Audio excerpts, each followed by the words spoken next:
오늘 말씀의 제목은 이렇습니다. 한번 따라 하실까요? 요셉의 축복을 부어주소서.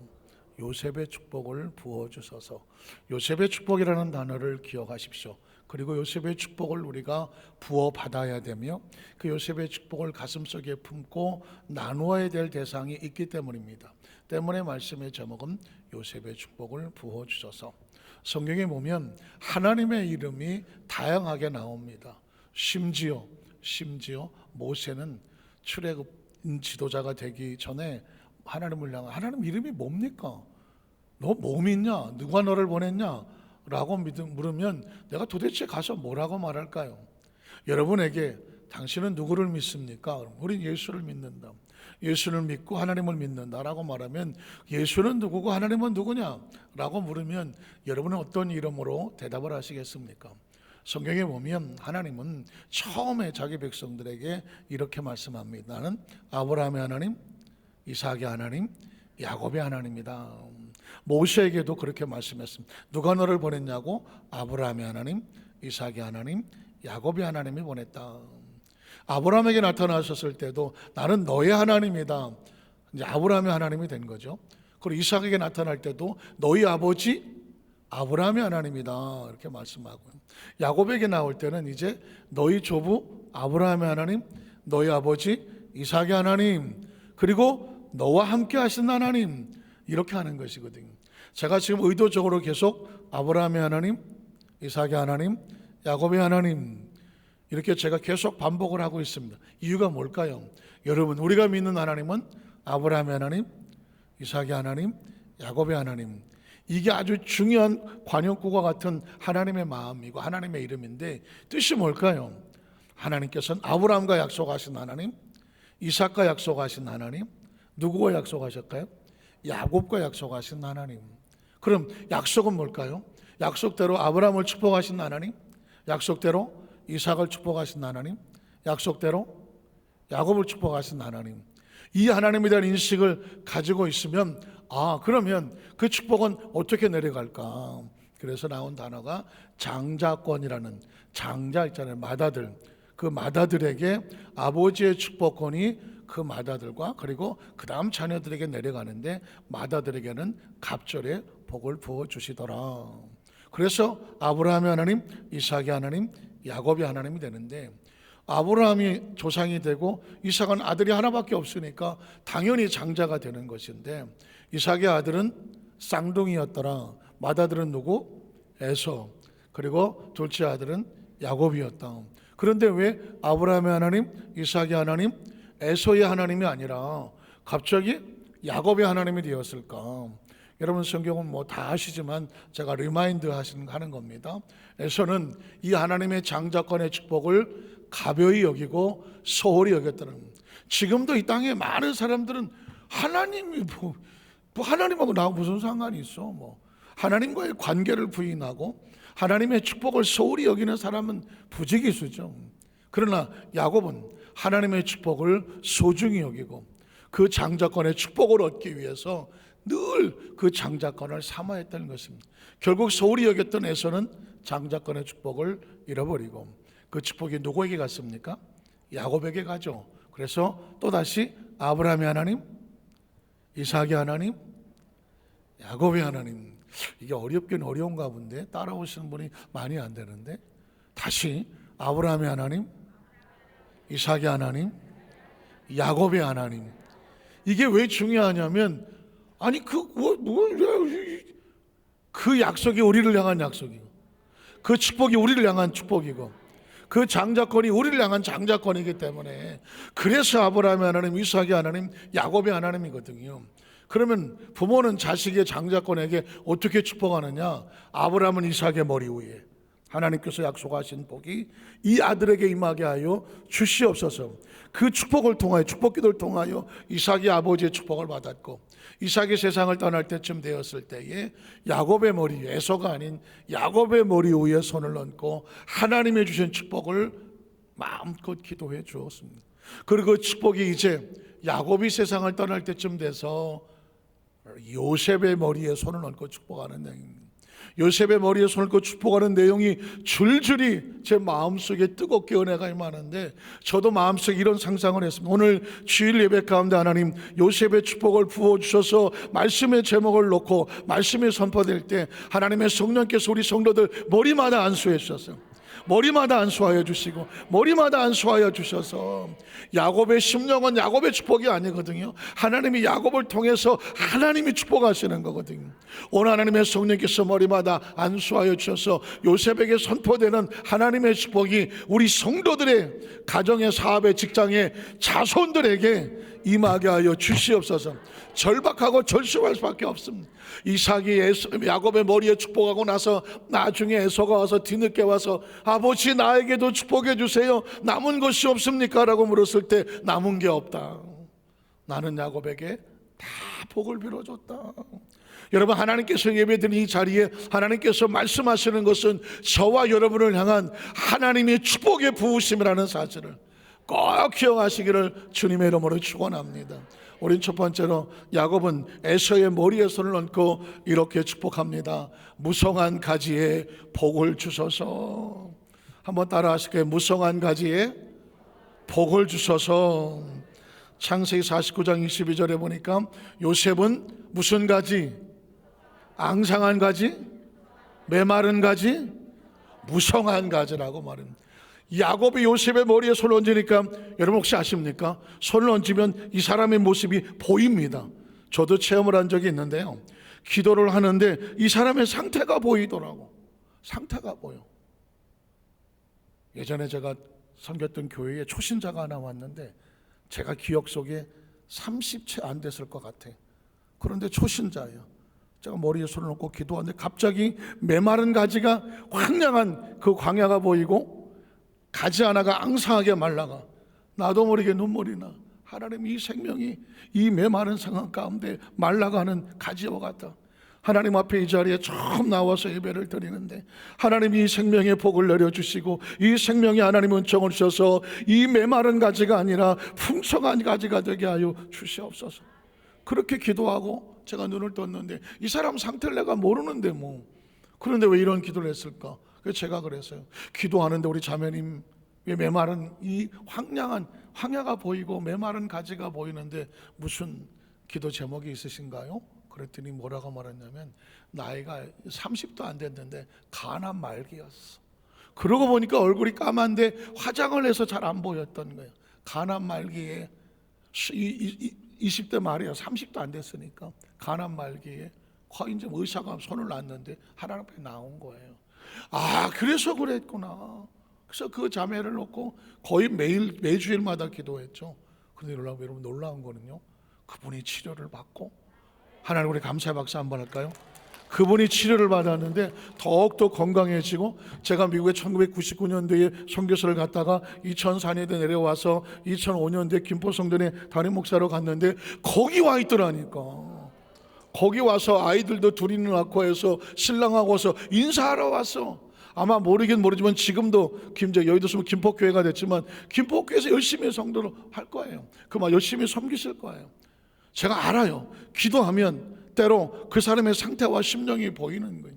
아마도 하나님께서는 야곱이 요셉의 머리에 손을 얹으니까 하나님이 보여주셨죠. 하나님, 이 자녀가 아주 무성하고 풍성한 가지가 되게 하여 주시옵소서. 무성한 가지의 복을 받을지어다.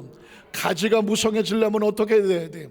시냇가에 심겨져야지. 물샘 옆에 심겨져야지. 그래서 무슨 가지? 샘 곁에 무성한 가지라. 샘 곁에 무성한 가지라. 여러분, 앞으로 제가 계속 여러분에게 강조할 게 있는데, 하나는 뭐냐? 성경 속의 축복은 두 가지더라. 심겨지는 축복이 있고 누려지는 축복이 있더라. 시냇가에 심겨지는 자체가 축복이죠. 그런데 거기서 계속 공급을 받아서 열매를 맺는 누림의 축복이 없다면 이거는 안타깝지만 반밖에 안 돼요. 예수를 믿고 구원받은 백성이 됐지만 그 구원받은 삶의 실천과 순종을 통하여 열매가 맺어져야 되는데, 예수를 믿어 심겨지긴 했지만 무성하지 못하고 열매 맺지 못한다면 이건 가슴 아픈 거거든요. 예수님을 구주로 믿으시면 아멘 하시기 바랍니다. 왜 이 자리에 나와서 예배합니까? 그리고 찬양하고 경배하며 하나님 앞에 우리의 마음과 심령을 드립니까? 이건 누리는 축복 때문에 그래요. 샘 곁에서 공급되는 하나님의 은혜를 얻는 것이죠. 그러다 보니까 그 축복이 어떻게 되느냐, 가지가 뻗어나서 무엇을 넘더라? 담을 넘어갔어. 가지가 뻗어서 담을 넘어갔어. 저는 우리 여도수 완전교회 성도들이 자라기만 하는 것이 아니라 뻗어서 수많은 영향력을 얻을 수 있는 우리 성도 되시기를 주님의 이름으로 축원합니다. 야곱은 계속해서 하나님의 축복을 받아서 선포합니다. 이 말씀의 축복대로 성경에 나오는 게 시편 128편이에요. 1절로 3절을 보면 하나님을 경외하며 그의 길을 걷는 자마다 뭐가 있도다? 복이 있습니다. 야훼를 경외하는 건 심겨지는 복이야. 그런데 그 다음에 계속 그의 길을 걸어가, 순종하고 따라가, 예배해. 그런 뭐가 있을까요? 그때마다 복이 계속 임하는 역사가 있어. 그걸 뭐라고 말해? 누리는 축복이라고 말하거든. 어떤 축복을 누릴까요? 그 다음 절을 보면 내가 내 손이 수고한 대로 먹을 것이다. 경제적인 축복이요. 아무리 땀 흘려 노력해도 들어오는 것보다 나가는 것이 많으면 어떻게 될까요? 파산하는 거예요. 들어오는 것은 들어온 대로 채워지고 나가는 것은 규모 있게 적당하게 나가서 쌓여지는 축복. 이걸 뭐라고 말해? 내 손이 수고한 대로 먹을 것이며 내가 복되고 뭐하리로다? 형통하는 것입니다. 형통은 누리는 축복입니다. 막힘없이 계속 열리는 축복이 형통이거든. 저는 우리 여도수모 안산교회 성도들이 이제 2022년 11월 이제 마지막 주를 맞으면서 그동안 이렇게 저렇게 막혔던 것이 혹시 남았다면 12월에 다 뚫어지게 하여 주시옵시고 2023년을 향하여 출발하는 첫날부터 또 형통하시기를 주님의 이름으로 축복합니다. 왜냐하면 성경은 하나님이 축복하시고 그 축복 약속대로 이루시는 거거든요. 형통할지어다. 그 다음 절에 보면 또 내 집 앞에 내 안에는 결실한 포도나무 같아. 집 안에는 아내가 편안해야 집안이 편안해. 어떻게 생각하세요? 대한민국 남편은 아내가 편안해야 남편의 마음이 편안해. 출근할 때 아내가 막 인상을 쓰고 앉아있으면 남편은 하루 종일 마음이 힘들어. 하루 종일 힘들어. 그래서 여러분, 남편이 출근할 때 부인들은요 가장 밝은 모습으로 남편을 그렇게 해서 보내야 돼. 등짝도 두드려주고 할렐루야. 어떤 분은 십자가도 긋더만 십자가도 막 긋고, 어떤 놈은 세 번 치더만 성부와 성자와 성령으로 뭐 이러면서 어쨌든 남편을 등 두드려 줘갖고 신나게 나가서 열심히 하게 해줘야 돼. 들어올 때도 마찬가지야. 들어올 때도 들어오면요 할렐루야. 아무리 힘들어도 한 5분 동안만 아이고 해줘야 돼. 들어오거나 말거나 이러면 남편이 힘이 없어. 남편을 오로지 자기 부인이 칭찬해주고 부인이 격려해주고 등 두드려주면 세상 어디 가도 이 자존감이 충만해. 부인에게 무시당하는 남편은요 어디 가도 자존감이 없어. 그래서 찾아가는 데가 어디냐? 술집이야. 술집만 가봐. 아이고 사장님 회장님 돈 뺏어 먹으려고 별짓을 다 해요. 그거라도 인정받고 싶어서 퇴근할 때마다 대한민국 남자들이 고민한다는 거 아닙니까? 집으로 가야 되나 아니면 미스김이한테 가야 되나. 왜 그럴까요? 집에 가면 막 이러고 앉아있는데 저 미스김이한테 가면 아이고 회장님. 회사에서 말단이지만 거기만 가면 회장님이라는데 무슨 얘기하는지 아셨죠? 결실한 포도나무는 뭘까요? 기쁨이 있고 은혜가 있어서 남편과 자녀들에게 풍성한 은혜를 줄 수 있는 거예요. 요거는 제가 3부만 얘기하고 앉아있나 내가 보니까. 자, 그래서 내 식탁에 둘러앉은 어린 자식들은 어린 감람나무 같다. 성경은 왜 포도나무라고 말할까요? 포도나무는 기쁨을 상징하고 감람나무는 뭐 할까요? 이 척박한 땅에서 웬만한 나무들은 잘 자라지 않아. 그런데 감람나무는 그 척박한 땅에서 뚫고 올라와. 그리고 질병이 해충이 달라붙지를 못해. 가지가 뻗어져. 그리고 감람은 올리브나무야. 그 열매가 얼마나 아름다운지 그 기름을 가지고 성전에 24시간에 불을 밝히는 거예요. 그 기름을 가지고 다른 사람을 기쁘게 하는 거예요. 요즘은 지중해식 식단이라고 해서 그 감람을 줘서 건강하게 하는 거예요. 우리의 자녀들이 잘 자라서 이 험악한 세상에 물들지 아니하고 세상에 더러운 것이 붙지 아니하고 건강하게 잘 자라서 뻗어서 하나님을 기쁘시게 하고 세상을 기쁘게 하는 영향력 있는 우리의 자녀들이 되기를 주의 이름으로 축복합니다. 때문에 성경은 그렇게 말하는 거예요. 우리의 자녀들은 감람나무 같을지어다. 시편 1편 1절로 3절에도 하나님의 축복은 이런 거예요. 복 있는 사람은 악인들의 꾀를 따르지 아니하고 죄인들의 길에 서지 않는 거예요. 오만한 자들 자리에 앉지 않아. 이건 메마른 곳이야, 사막이야. 거기서 나무가 자라지 않아. 나무는 어떻게 자라느냐? 오직 야훼 율법을 즐거워하여 그 율법을 취하러 묵상한다. 말씀이 계속 공급이 됨으로 말미암아 성장하는. 비유로 말한다면 3절에 이렇게 말합니다. 그는 시냇가에 심은 나무. 저는 성경 속에서 가장 아름다운 표현 전해주고 하나가 시냇가에 심은 나무예요. 시냇가에 심은 나무. 푸른 초장이야. 푸른 초장, 쉴만한 물가. 성경은 똑같은 얘기를 하고 있습니다. 푸른 초장, 쉴만한 물가, 시냇가에 심은 나무. 무슨 뜻을 말하고 있습니까? 공급이에요. 공급.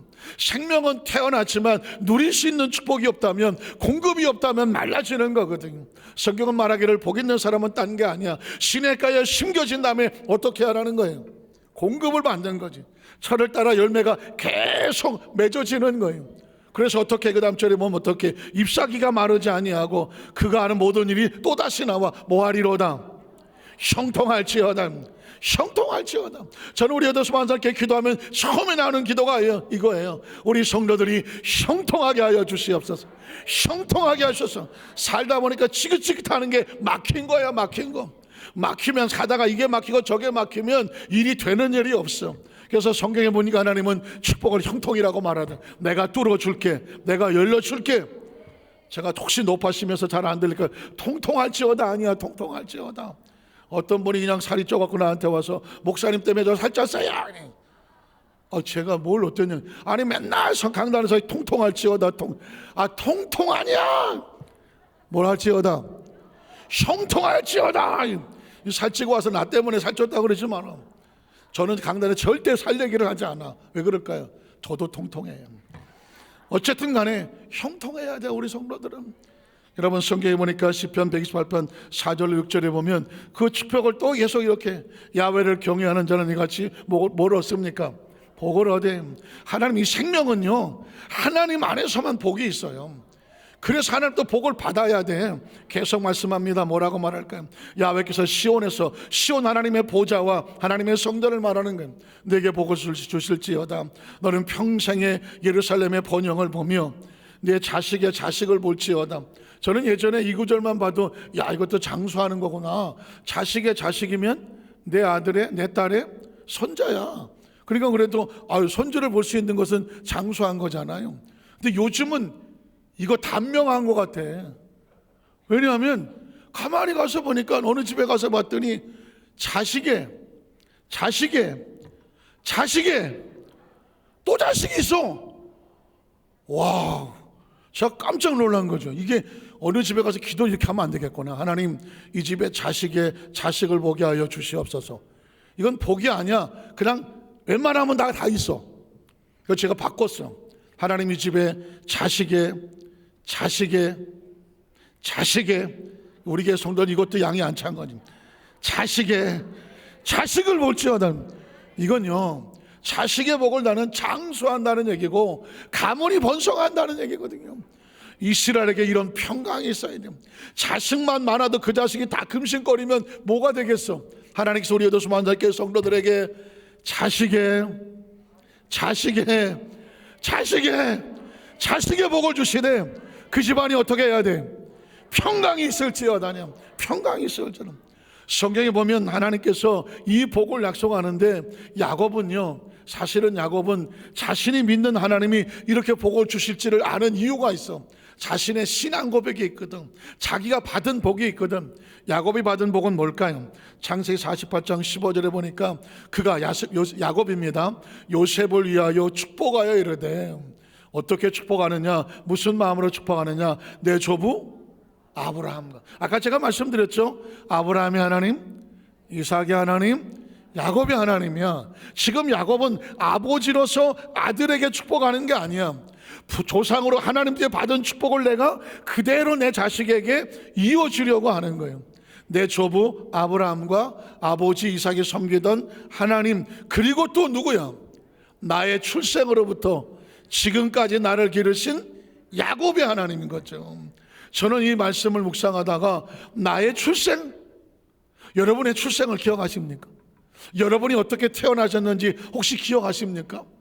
저는 1991년도에 저희 아들을 5년 만에 낳았는데 처음에 그 피덩이 손에 쥐었던 거를 잊지를 못해요. 그 순간을 피덩이를 딱 손에 담았는데 온 얼굴이 쭈구리 망탱인데 아직 그 피기가 그냥 있고 분을 막 발라놨는데 눈도 못 떴는데 딱 보니까 누굴 닮았어? 이거 어디서 많이 본 얼굴인데 어디서 많이 봤어? 이게 내 얼굴이야. 이게 내 얼굴. 근데 거기서 눈물이 왈칵 쏟아지는 거야. 왜? 자식을 받고 나가 아니야. 내가 이렇게 태어났구나. 아세요? 저와 여러분이 이 세상에 어떤 모습으로 태어났는지를 혹시 아시느냐고. 딱 요만한 게 핏덩어리로 태어났어. 이게 나구나. 그때 얼마나 울었는지 몰라요. 남들은 뭐 아들 낳아서 좋아서 이게 아니라 이게 나구나. 이 출생으로부터 지금까지 내가 어떻게 살아왔을까? 이 핏덩어리가 지금까지 어떻게 살아왔을까? 물론 부모님의 은혜가 있고 많은 도움의 은혜가 있지만 오늘 야곱은 이렇게 생각하는 겁니다. 나의 출생으로부터 지금 여기까지 오는 동안에 누가 길러주셨습니다? 하나님이 길러주셨어요. 믿으십니까? 저는 이 시간 우리 여도수 만상교회 모든 성도들의 의식과 사고가 우주를 뚫고, 우주 정도는 아무것도 아니야, 그냥 우리 앞마당이야, 우주를 뚫고 하나님의 전능하신 그 거대함의 인식까지 인지되게 되시기를 주의 이름으로 축복합니다. 우리는 맨날 우물 안에 개구리였던 것 같아. 하나님은 뭐 지구나 앉아 계시는 분 정도, 뭐 안산이나 대한민국이나 뭐 어디 세계 정도 쭈그리고 계시는 분 생각했습니까? 하나님이 뭐 지구 정도 안고 계시, 아우림도 없는 소리예요. 우주가 상상이 안 되는 거대한 사이즈지만 그 거대한 사이즈도 하나님의 앞마당밖도 안 돼. 그 전능하신 하나님이 이 우주를 창조하셨어. 지금도 우주는 끊임없이 팽창하고 있고 끊임없이 많은 별들이 소멸하고 끊임없는 신성, 새로운 별들이 수도 없이 생겨난다고 하더라고. 이 거대한 일들을 인간의 머리로 어떻게 알겠어? 그걸 해낼 수 있는 분이 누구예요? 하나님이라니까. 하나님이란 이름을 만만하게 보지 말라니까. 하나님이란 이름의 의식을 이 머리통 하나 가지고 생각하려고, 그걸로 제한하려고 생각도 하지 말라니까. 하나님의 이름은 거대합니다. 하나님의 이름은 위대합니다. 하나님의 이름은 상상이 안 됩니다. 하나님이란 존재는 우리가 어떻게 알 수가 없는 존재입니다. 그런데 지금 우리가 그 하나님의 성전에 와 있다니까. 그 하나님 앞에 예배하고 있다니까. 그 하나님의 이름을 높이고 있다니까. 그 하나님의 이름을 찬양하고 있다니까. 그 하나님의 사랑을 받고 있다니까. 그 하나님의 아들이 예수 그리스도라고 한다니까. 그 예수를 믿음으로 말미암아 우리가 누가 되느냐? 그분의 자녀가 된다니까. 하나님의 자녀가 된다니까요. 여러분, 전 정말 이제까지 목회 34~5년 하고 평생 신앙생활을 하다가 최근에 제 머리가 막 우주 바깥 튀어나간다니까. 지금도 튀어나오지만 우주 바깥으로 튀어나. 야, 내가 왜 하나님을 제안했을까? 지구 정도나 먹을 것이나 주시고 이 문제나 해결해 주시고 이 병이나 낫게 해 주시고 왜 이 정도 사이즈밖에 생각을 못했을까? 하나님은 거대하고 전능하시는 거. 거대하고 전능하셔서 우리의 머리털도 다 알고 계시고 우리의 태어남부터 우리 마지막까지 알고 계시고 창세전부터 창세후를 알고 계시는 하나님이 인식되어지는 순간 우리의 사이즈는 어마어마하다니까. 우리가 이 땅을 살다가 떠날 것은 이 지구가 아니라니까. 상상할 수 없는 먼 훗날 우리 하나님 앞에 섰을 때, 그 우리가 지구에 있었을 때, 그 까만 별에 있었을 때 아마 옛날 추억처럼 얘기할 겁니다. 성경 시간 안에서 보여주는 이 거대함은 출생부터 지금까지는 아무것도 아니야. 하나님께서 우리의 모든 것들을 알고 계시고, 믿으십니까? 그래서 이렇게 알려주시는 목적이 뭐야? 그 하나님이 우리 하나님이야. 그 하나님이 여러분의 하나님이고 나의 하나님이고 우리 하나님이야. 그 인식을 가지고 있으면 여러분, 세상 어디 갔다나 지구에서 벌어지는 그 어떤 일이 있다고 할지라도 무엇이 우리를 두렵게 하겠어? 무엇 때문에 쫄겠어? 누구 말 맞다나? 무엇 때문에 절망하겠어? 무엇 때문에 좌절하냐고? 무엇 때문에 두려워하느냐고? 세상에 누가 우리를 두렵게 하겠어? 그 거대한 하나님이 정말 우리의 인식 속에 있다고 하면 믿으십니까? 여의도 스몰이 안산교회 성도들은 이 땅의 삶을 살면서 제가 얘기하잖아요. 우리 교회가 전 세계에 비교해서 뭐 어떨지 모르겠지만 적어도 하나님의 사이즈, 하나님의 전능하심, 하나님의 위대하심, 하나님의 그 거대한 인식에 거기에 우리 의식을 다 동원해서 하나님과 연결되어져 있으며 그 하나님이 우리 가운데 와 계시며 우리의 찬양을 받으시며 우리 가운데 말씀하시고 우리가 어떤 존재야 약속하신 존재예요. 여러분, 수천 번 설교 듣고 수만 번 성경 읽으면 뭐합니까? 하나님의 거대함을 모르겠는데, 하나님의 존재 자체를 인식을 못하는데, 이제 우리가 가지고 있는 모든 감각과 이 모든 걸 지식을 다 동원해서 하나님만 인식해내면, 그 하나님 내 머릿속에, 의식 속에, 사고 속에 내가 인식만 되어지면 그 다음에 신앙은 게임은 끝이야. 그 하나님과 의지하고 살아가고 찬양을 부르는데 전율이 안 나옵니까?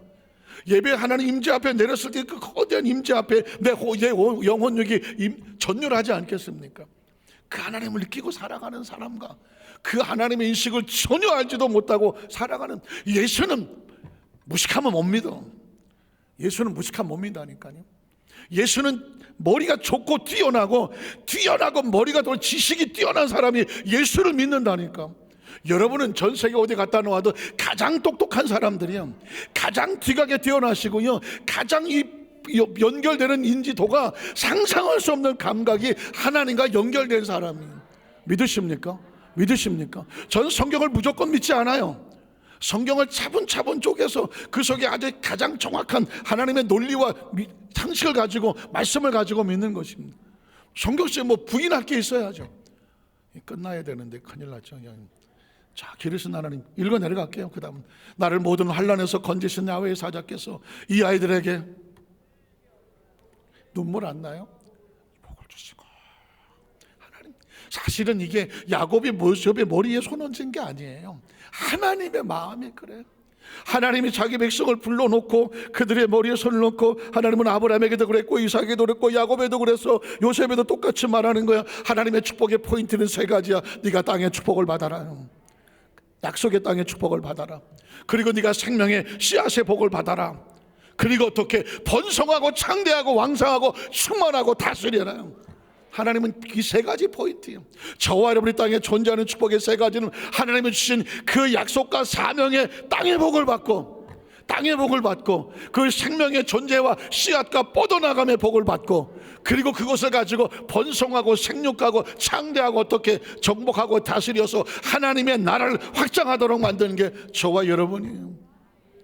복을 주시오며 이들로 나의 이름과 야곱과 내 조상 아브라함과 이삭의 이름으로 칭하게 하시며, 우리가 아브라함의 하나님, 이삭의 하나님, 야곱의 하나님을 이어는 이유가 뭐예요? 요셉의 하나님, 모세의 하나님, 다윗의 하나님, 솔로몬의 하나님, 에레미야의 하나님, 또 베드로의 하나님, 바울의 하나님, 그리고 누구의 하나님이에요? 우리 하나님이, 나의 하나님. 믿으십니까? 이러면 우리는 그 믿음의 족보 안에 우리가 다 들어있는 거야. 다 들어있는 거라니까. 아브라함도 우리와 동격이고, 이삭도 동격이야, 야곱도 동격이야, 바울도 동격이야. 다 그 하나님 같이 믿는 저와 여러분과 축복의 자녀들은 칭하게 하시오며 이들이 세상에서 뭐하기를 원합니다? 번식되게 하시기를 원합니다. 두 번째로 하나님의 손을 힘입어 승리하게 하소서. 한번 따라하시고, 하나님의 손을 힘입어 승리하게 하소서. 세상의 거대한 장막에 부딪혀도 하나님의 사람은 절망하지 않는다. 이유가 뭘까요? 우리에게는 하나님의 손 힘입어 승리하게 하소서. 야곱은 요셉의 머리 위에 이 자식이 살아온 삶 가운데 얼마나 많은 해가 아픔이 있었습니까? 그 모든 해와 아픔이 하나님 안에서 새로운 승리가 된 줄로 믿사오니 앞으로도 승리하게 하여 주시옵소서. 성경 읽어보겠습니다. 창세기 49장 23절에 보니까 활 쏘는 자가, 요셉의 10명의 배다른 형들이 요셉을 얼마나 미워했어. 활 쏘는 자가 그를 학대하며 적개심을 가지고 그를 쏘았어. 활을 왜 쏩니까? 죽으라고 쏘잖아. 형들은 요셉을 죽이려고 했어. 땅속에 처박아도 하고 팔아버리기도 했어. 그리고 억울하게 누명을 쓰고 한 번 들어가면 나올 수 없는 왕의 감옥에 던져지기도 했어. 세상은 그렇게 그를 죽이려고 했었습니다. 그런데 그 다음 절에 보니까 요셉의 활은 오히려 굳셌어. 믿으십니까? 요셉의 활은 도리어 굳셌으며 그의 팔은 힘이 있었는데 이 힘이 어디서 왔느냐? 그 다음 절에 보면 야곱의 전능자 이스라엘의 반성인 목자의 손을 붙잡았기 때문에, 힘입었기 때문이라고 말씀합니다. 이 축복이 굉장히 중요한 거예요. 요셉은, 제가 이제 이 말씀은 앞으로 그냥 저하고 만나면 제가 목사님이 저 얘기를 또 하나 하실 정도로 머리가 막 박히고 귀에서 막 그냥 전율이 나올 정도로 할 거예요. 요셉의 형들을 만났을 때 반응을 기억하십니까? 당신들은 나를 팔았다고 말했습니다. 여러분 어떻게 생각하십니까? 혹시 여러분 마음 아픕니까? 상처가 있습니까? 억울합니까? 속상합니까? 괜히 비만 오면 왠지 마음이 울적하고 그러십니까? 아니 어떤 분이 그래서 그래, 목사님 난 비만 오면 힘들어. 왜요? 왜? 그랬더니 밤에 왠지 우울하고 힘들어. 그냥 비만 오면 그 사람 생각이 나. 또 어디 가서 훌쩍거리고 있을까 봐. 지금도 여러분 혹시 어떤 사람 때문에, 환경 때문에 자라서 태어난 과정 가운데 가슴에 상처가 있습니까? 여러분 기억하십시오. 그건 왜 그럴까? 자기가 팔려왔다고 생각해서 그래. 내 인생 내 마음대로 안 되고, 나는 왜 이렇게 서럽고 힘들고, 팔자도 더럽고, 정말 운명도 어쩌고 저쩌고 한 것들 때문에 마음에 내가 팔려왔다고 생각해서 그래. 요셉은 당신들은 날 팔은 거 맞아. 그렇지만 나는 내가 팔려왔다고 생각하지 않아. 나는 하나님께서 나를 당신들보다 먼저 앞서 보내셔서, 중요한 겁니다. 팔려온 게 아니라 보내서 와서 여기서 당신들의 생명을 구하시려고 하나님이 나를 보내셨습니다. 그러므로 내가 지금 여기 와 있는 것은 당신들이 아니라 하나님이 나를 보내셨습니다. 믿으십니까? 여러분 이 시간 우리 여의도 수반사교회 성도들 매 순간마다 난 팔려온 게 아니야. 팔자가 더럽고 운명이 어쩌고 저쩌고 다른 사람이 영향을 미쳐갖고 내가 어쩔 수 없이 와 있는 게 아니야. 하나님은 나를 단 한 번도 팔리게 하신 적이 없어. 내 인생은 그런 존재가 아니야. 하나님께서 전에 하나만을 선택하셔도 정확한 방법과 이유가 있어갖고 하나님께서 만들어 가시는 과정일 뿐이야. 그래서 요셉은 그 형들이 와서 무릎 꿇었을 때 당신들은 나를 해하려고 했지만 하나님은 그걸 뭘로 바꿨어요? 손으로 바꿨어. 오늘날 바로의 주가 되게 하셨어. 그래서 요셉은 그의 삶을 살면서 이 해를 만난 적이 있다 없다? 만날 수가 없어. 뭐 만나려고 하면 하나님이 해를 뭘로 바꿔? 손으로 바꿨어. 뭐 좀 해를 좀 받으려고 하면 하나님 손으로 또 바꿔주시고 또 바꿔주시고 또 바꿔주셔서 내 인생에 해를 만날 일이 없었다니까. 난 손밖에 없어. 여러분 이 시간 이후에 여러분의 마음속에 뭘 여러분이 아프게 합니까? 뭐 부모님이 그렇습니까? 형제가 그렇습니까? 자라다가 보니까 별의별 일을 다 만났다고 할지라도 이 시간에 그 모든 것들을 하나님께서 손으로 바꾸신다. 손으로 바꾸. 이런 의식을 가지고 사는 사람의 마음에 상처가 있나요? 이런 식으로 하는 사람의 마음에 무슨 보복이 있나요? 복수가 있나요? 저도요 30대 때 정말 아주 지독한 모욕과 상처를 당했던 아픈 기억이 하나 있습니다. 1995년도에 순복원당교회 담임 목사로 제가 갔는데 교회가 한 1500 되던 교회가 다 깨져가고 한 600도 안 남아. 공중분해되기 직전이야. 자네가 가서 그 교회를 좀 해봐라. 그래서 제가 그 명령을 가지고 가서 100일 동안 그 교회를 지키느라고 막 엉망진창이었어. 제가 얼마나 위기를 느꼈냐. 가스총 2개씩 차고 다녔어. 막 협박이 날라오고 밤에 철예배 끝났더니 막 와서 나가시오 어쩌고 저쩌고 막 공격도 받았어. 가스총을 2개나 차고 다녔어. 그러니 막 매일 울고 다녔죠. 사람이 반쪽이 됐어. 100일 만에 그 문제가 해결됐어. 그러면 이제 살만한가? 그게 아니었어.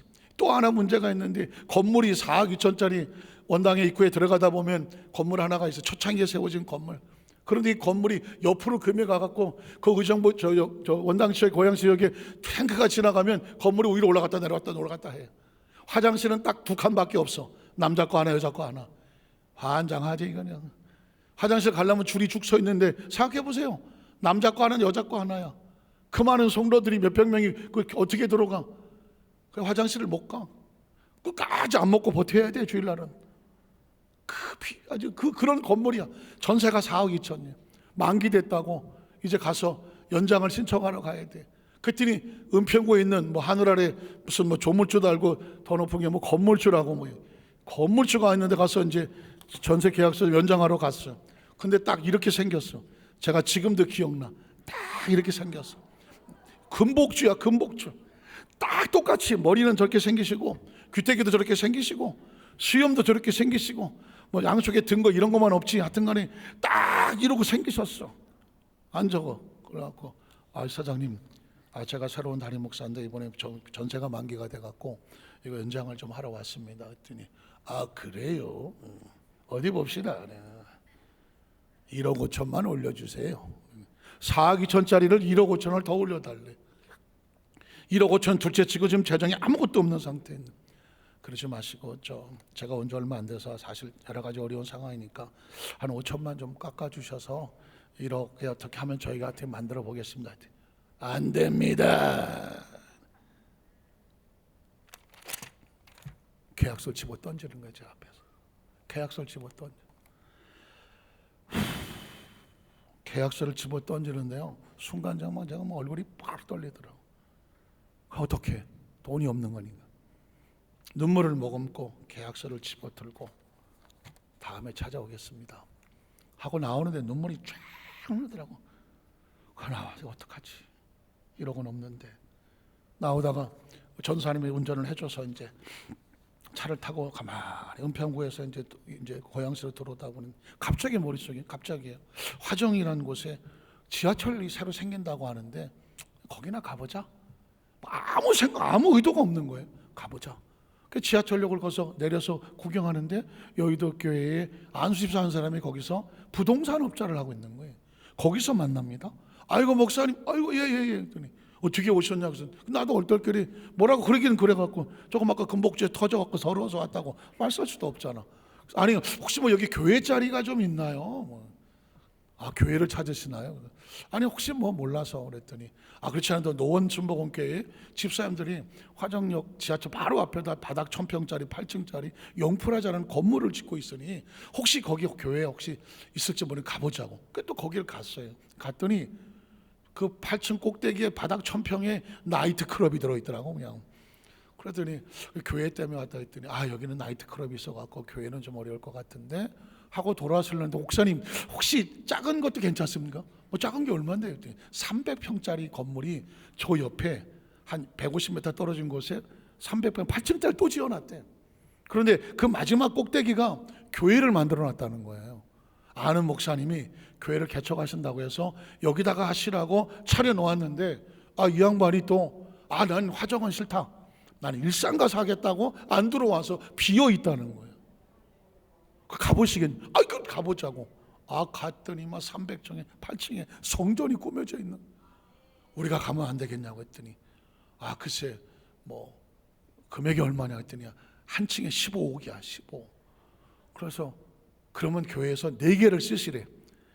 6, 7, 8 지하 1층 그 60억이야. 나는 4억 2천밖에 없는데. 그러면 건축연금 한번 해보시고 있는 돈 주시고 나머지는 한 달에 2천만 원씩 그냥 끝날 때까지 갚으래. 그리고 등기도 다 넘겨주고 소유권 다 넘겨줄 테니까 목사님 한 달에 2천만 원씩만 주세요. 이게 웬 떡이야. 우리 하나님 우리 감사복사하고 하나님 감사합니다. 그래갖고 내가 성도들 가서 고백을 했더니 성도들이 눈물을 흘리면서 건축금 작정을 했어. 그래서 한 7억이 나왔어. 그래서 가지고 있는 4억 2천 7억 합쳐서 11억을 드렸어. 나머지 49억은 한 달에 2천만 원씩 그냥 갚으면 돼. 등기도 오고. 그래갖고요 여러분 보시죠. 원당에서 화장을 이사하고요 2년 3년 만에요 3,000명이 됐어. 매주 하나님 또 감사받습니다. 매 주일마다 30명씩 왔어. 내가 지금 가만히 생각해 돌이켜 보니까 그 금복주 한번 내가 가서 혼군형을 한번 내주려고 했더니 그분이 하나님 보낸 천사였어. 안 됩니다. 집어 던졌는데 나는 모욕을 당한 적이 없어. 수치를 당한 적이 없어. 하나님이 나를 그 사람을 통해서 그쪽으로 가게 하는 도구로 쓰셨을 뿐이야. 만에 하나 그 금복주님께서 아이고 목사님 고생 많으십니다. 제가 전세를 안 올려드리고 이번 2년 동안은 그냥 이대로 하겠습니다. 사인하시죠. 만약에 그랬으면 제가 뭐래서 그래. 고마워요. 그리고 왔을 거야. 그리고는 다 찌그러져가는 거기서 화장실 2칸밖에 없는 곳에서 그게 다 한 줄 알고 거기서 버티고 살았을 거예요. 근데 여러분 그 금복주가 아주 가슴을 푹 쑤셨는데 그 바람에 저쪽 화정으로 갔더니 거기에 뭐가 기다리고 있어? 성전이 기다리고 있어. 성전이 사는 성 그런 거예요. 여러분 보십시오. 저와 제가 그런 겁니다. 뭐 그런 이야기가 수도 없이 많은데 난 내 인생에 팔려본 적이 없어. 가만히 우리가 팔린다니까 쪽팔려 본 적이 없어. 수심을 당한 적도 억울한 적도 없고 누가 나를 해하려고 한 적이 있다 없다? 없어. 왜냐하면 하나님이 지나서 보니까 다 뭐를 만들었어? 선을 만들었어. 저는 우리 여자 수만자께 모든 선을 제 어디 가서 뭐 내적 치유 받게 해주세요. 아이고 나 여기 아파요, 저기 아파요, 마음이 아파요, 아이고 시험들 하지 마. 왜냐하면 이렇게 하는 사람은 마귀가 어떻게 하는지 아십니까? 조금만 건드려도 속상했다 그래. 조금만 건드려도 시험 들었다 그래. 조금만 그래도 죽겠다고 그래. 마귀가 갖고 놀려고 들은. 당신들은 나를 헤아리겠지만 하나님은 손으로 바꿨어. 문제가 다가온다고 난 더 엎드려 2배로 기도해. 이런 사람은 마귀가 못 건드려. 마지막 3번째는 뭐냐면 1분 안에 끝낼게요. 하늘의 복과 땅의 복을 받게 해달라는 거야. 하늘의 복과 땅의 복. 성권은 여러분 저기에 적혀 있어. 주보에 적혀 있어. 요점만 말씀드릴게요. 야곱이 요셉의 머리에 손을 얹고 이런 축복을 합니다. 하나님, 내 조상으로 받은 복이 내 아브람보다 이삭이 더 복을 받았고 이삭보다 야곱이 더 복을 받았는데 하나님, 내가 받은 복보다 내 자녀에게 더 많은 복을 내려 주시옵소서요. 이게 부모의 심정이고 하나님의 심정이더라고. 내 자식이 복을 받는 게 아니라 그 자식이 더 복을 받고 그 자식은 더 복을 받고 그 심령을 하나님께서 야곱에게 부어주신 것입니다. 오늘 제가 일부 예배 올라오고 일부 때 이제 사무실 있었는데 오늘 대표기도 하시는 우리 김영환 장로님하고 또 정명희 권사님 이제 둘째 아들이 내년 1월 7일 날 이제 결혼식을 하게 되셨어요. 그래서 이제 기도를 받으러 왔는데 제가 사실은 이 말씀을 준비하고 있었잖아요. 그 아이들을 보는 순간 마음에 확 밀려오는 게 있었어. 아, 우리 장로님과 권사님에게 주신 그 복에 더 갑절을 누구에게? 이 아들에게 내려주시옵소서. 제가 그런 심정이었거든요. 말씀을 묵상하는 동안 하나님, 아들이라고 하나 있는데 이 아들에게 하나님, 저에게 베푸르신 은혜도 한량없지만 이 아들에게 제가 받은 축복에 갑절을 부어주시옵소서. 이런 마음을 가지고 왔거든. 그래서 장로님 아들을 보니까 그 마음이 그대로 실리는 거야. 전 여의도 순복 안산교회 성도들 모든 가정의 자녀들에게, 자손들에게 마치 저의 아들을, 아니 우리 가족들을 다 축복하는 것처럼 우리 여의도 순복 안산교회 성도들 자녀들에게 부모에게 받은 복에 갑절의 복을 내려 주시옵소서. 그런데 그 축복은 믿음의 분량대로 주시더라고. 우리 부모가 믿음의 분량을 많이 늘려놔야 돼요.